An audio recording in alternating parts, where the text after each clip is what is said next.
thing that's beating in your doggone chest right now. Can you feel that? Can you feel what's about to happen on this field, man? Let's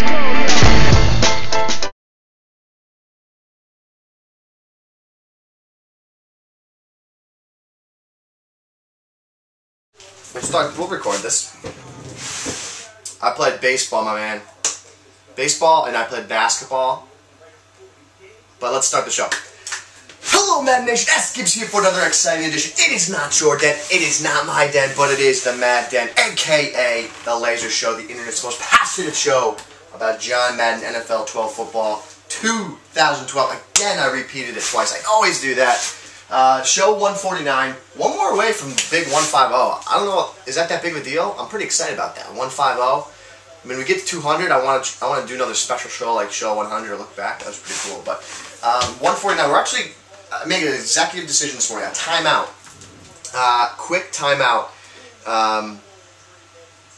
That I wanted to talk about wide receiver spotlighting in Madden NFL 2012. Last night on Twim, played Ty. Great game, grinded out. He had 14 minutes of possession. I had 5 minutes of possession, so he really ball controlled. I ended up coming back, winning in overtime, getting a big third and one stop, a fourth and one stop, and getting the field goal to win the game in overtime. So great game to you, Ty. I appreciate coming out. Always love the competition you bring to the table. It was a great time when you actually came to the studio and played under the lights, the hot seat we like to call it. So. We're actually live streaming here right now over on Ustream, so you can check us out there. Sometimes I do these live Madden shows, but just because, I don't know, it gives a little different feel, I guess. I don't know, some people say they like them, some people don't. I don't really know. But show 149, Twin 57 was great last night. Today, though, I got pretty, I don't want to say heated, I got pretty passionate last night about wide receiver spotlighting. And I understand that there's a lot of frustration going around about slants to the outside, right? It's just very easy to complete this year. And purple zones, we expect that should be able to get in that area of the field and defend against them. And I don't blame any of you for feeling that way. I agree with you. I think that there's an issue with it too. I think that I wish the purple zones got out there more. They played a little bit better. They reacted a little bit better to those slants. So what we want to focus on today, yesterday we literally got our beakers out, we got our lab coats on, and we just got in the lab. Everyone that was in the stream was just throwing ideas out. We were trying it, not trying it, doing this, doing that. Figured out spotlighting a zone defender, which you don't even have to be on the guy. You just spotlight. You put the guy in a purple zone, put a guy in a blue zone. Like if it's a deep route, like a deep post or deep streak, you could drop a guy into a deep blue and then spotlight the guy that's going deep, and that deep blue will follow him downfield. If you're facing slants, if you put a guy in a purple zone and spotlight that guy, he'll go out and defend it. Gotta work on curls, but we'll have to get that later in a minute. But let's break down more. Spotlighting will shut down at least one option that your opponent is going to. It will. It is a fact, not opinion. It is not opinion, not fact, because you got to get in the lab, try it out. I gotta say that, I had messed with spotlighting and mentioned it a couple times earlier this year, but it never seemed to really have worked properly. I remember working pretty well in Madden 10, dropping a guy like a DN in the yellow zone. It actually did a pretty good job stopping like deep seam routes, like deep streak routes. It was a yellow zone, but you spotlight the guy in the seam, and it did actually a pretty good job defending that. So, but then last year it didn't really seem to work all that great. So I kind of got away from it, kind of abandoned it. And then this year, I didn't really tinker with it too much. I didn't actually get my beakers out. I didn't get my, my beakers out right there. Patriots 5-1, top of the AFC East, NBD, Tom Terrific, MVP of the league, whatever. I didn't get my beaker out, didn't get my lab coat out, and didn't break down how the spotlight actually works. So today, a little more in depth. I've been labbing all morning, labbed last night, of what a spotlight wide receiver will do. So I want to get into the lab. I want to focus on this, a live national internet Madden show right here. Let's get our zoomy zoom on. We gotta zoom. My computer, I can't shut it though because we're live streaming. So this is gonna be different. So I'll just move my computer over there. I'll put that right there. God. I'm probably gonna shut the system off by doing this. Boom. I think that's pretty good. I don't know. You tell me. Okay, that looks pretty good. What's up, Nika? Six Stick, G Nation is in the chat. Gas Man's in the chat. We got Big Stevie in the chat. I love doing these live shows. I don't know, it's a different element. But let's take a look. A look-see here. A look-see here. So, just for example, let's take a look at this play right here. Let's talk about the slants that everyone's seeing this year. So, I mean, it could be any type of combination like this, right? Maybe curls, maybe a mesh combo in the middle of the field, some slants, maybe one slant, maybe one curl, maybe two verticals. But the focus on is the X route and the B route here to forward and boss. And what you're seeing is this: a snap, he gets to the sideline, you just throw. And it can be it's just very annoying to defend. It really is. I've faced it many times. A lot of the Virgin Gaming tournament games, the EA Sports Arena, you can check that over there, virgingaming.com. But it's just a slant to the outside, and you just throw it to him like so. It's tough to defend. I mean, your defender doesn't get over there properly. Not properly, but he just doesn't get in good position to make a play on the ball. So then, you know, your first natural instinct would be, okay, well, I'm going to drop a guy in a buzz zone. So at the snap of the ball, it looks like the buzz zone is going to get out there. But then the buzz zone will just stop. They just kind of stop dead in their tracks. And that's when the frustration starts to occur, because, well, why is that guy just stopping, and why won't he get all the way to the sideline to help defend that route? So let's show that again. Just the purple zone. You throw it there, and then that time he actually played like a stud. But the gist is that purple route doesn't usually get over there to make a play. So what we wanted to focus on, well, why not take our guy, drop him in a purple, both purples. We'll only rush one guy, two spies, and then we just go deep here. We just drop deep. This is what I did last night against Ty. I was very wary of what he did. I wanted to see if I could. I knew he was going to go to curls. I knew he was going to try some slants, and then I just dropped deep to try to make plays. I had two nice user picks. What is up, Sean? You're new to the chat. I haven't seen you before. I appreciate that, man. Sean GSU in the chat. So let's spotlight Jacoby Ford. And what I'm doing here is I'm just hitting R trigger and X. That's a quick way to do it. So again, I'll put it up on the screen here. R trigger and X. What is a spotlight? A spotlight is the defense recognizing one specific player on the field and paying extra attention to him. So by dropping that DN in a purple zone there, he's going to pay a little bit more extra attention to Jacoby Ford. So snap of the ball, here it is. He gets out there, and we're going to go to instant replay. I'm going to show you what happened here. Let's talk about what the spotlight does versus what a spotlighting a guy won't do. I want you to first look at the left side of the field here. Watch the purple zone on the left side of the field, the DN. Look at this. The man is just blanketed in over there. He's all over the field. He's all over the field, all over him. Now look at the purple zone on the right side of the field. The route that this is giving everyone frustration this year. Look at that purple zone. Watch. Stops. Dead in his track. And that's where the problem is, because it looks like it's defended. Defended. And then you throw that slant right about, maybe you probably would throw it right about here because you know he's going to stop. You throw it, and then he stops, and then you get that angle again, and he doesn't get there to make a play on the ball. So that's where you see the spotlight activating and working. Watch the difference between the two guys. The one on the left is engaged with the play, and he's over there defending the receiver. The one on the right is just stops dead in his tracks right on the numbers, and he's just a jerk. He's a jerk. I don't know any way to describe it. I don't like him. I don't like when he doesn't do that. He's a jerk. So what we're seeing here is a 50-50 situation. He's either, we guess, okay, well, maybe, you got to assume, okay, if they're on the left hash, right, because not every time the ball's not perfectly in the middle of the field.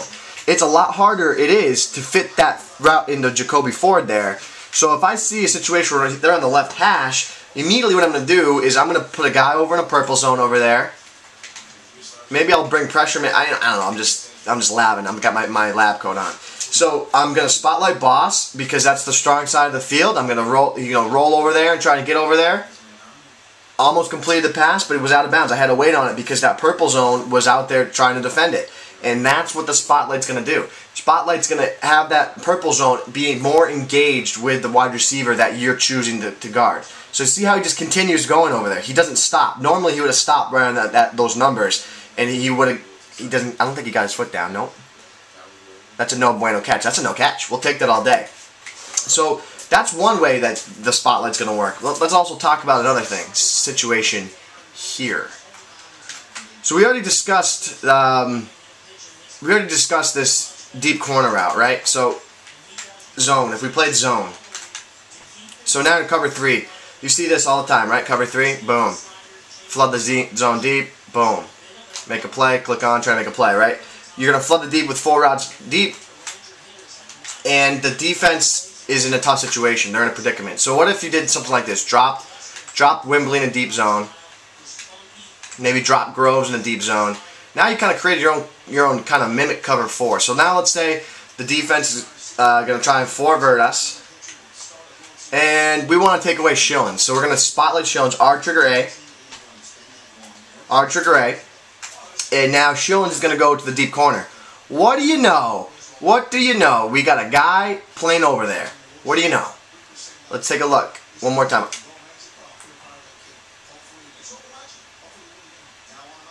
Beautiful. We got a guy over that slot, guy in that slot, guy in that slot. Boom. We gotta love that. Now, so what would happen though if we put a purple there? That's my question. My question is, what if I put a purple zone and then spotlight? So if I did this. Now what if I spotlighted Schillens here? R trigger A. On PS Tray, Sean, you want to do R2 wide receiver icon. R2 wide receiver icon. So here we have Chad Schillens, and I spotlighted him. Let's see what happens with the purple zone over there. Does he get back? He doesn't, but we still have that cover 3 over there. I want to go look at instant replay. The purple zone doesn't get out there. But let's take a look at what else happened on that play. Ah, okay, so we had that far left was completely open over there. Let's try and spotlight the other side. I just want to see what happens. Oops. So we'll spotlight now. Now we're going to spotlight Darius Hayward-Bay.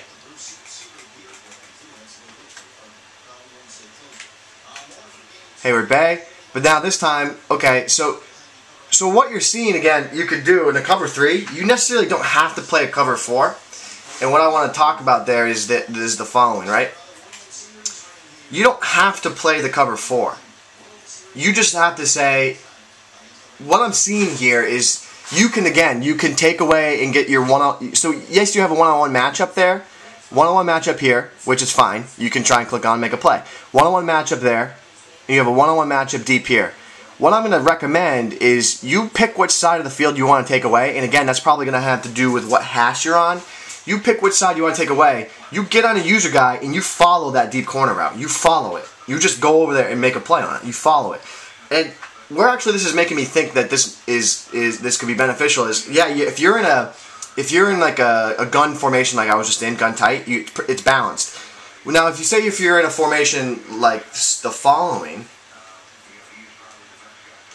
so if you're in a formation like gun flip trips here, this is where this could be actually very effective.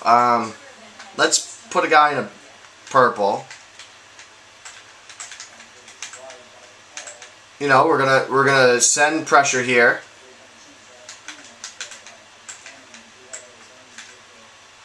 So we're sending pressure off the right edge. And now what I'm going to do here is I'm going to just man him up on forward because my goal here is I'm trying to follow him, or I'll just drop him in a yellow. My thought process is you take a user guy and you follow those routes. But now what I'm also going to do is I'm going to spotlight forward. So you don't have to worry about the left side of the field. You just want to worry about that right. Oh, that's what you got to worry about.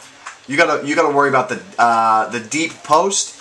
So if you're facing gun flip trips, you can take away that deep corner because you don't have to worry about the left side getting flooded on the left side. You don't have to worry about getting flooded on the right side. So we did a great job taking away forward. Forward was taken away. Our issue was our deep safety.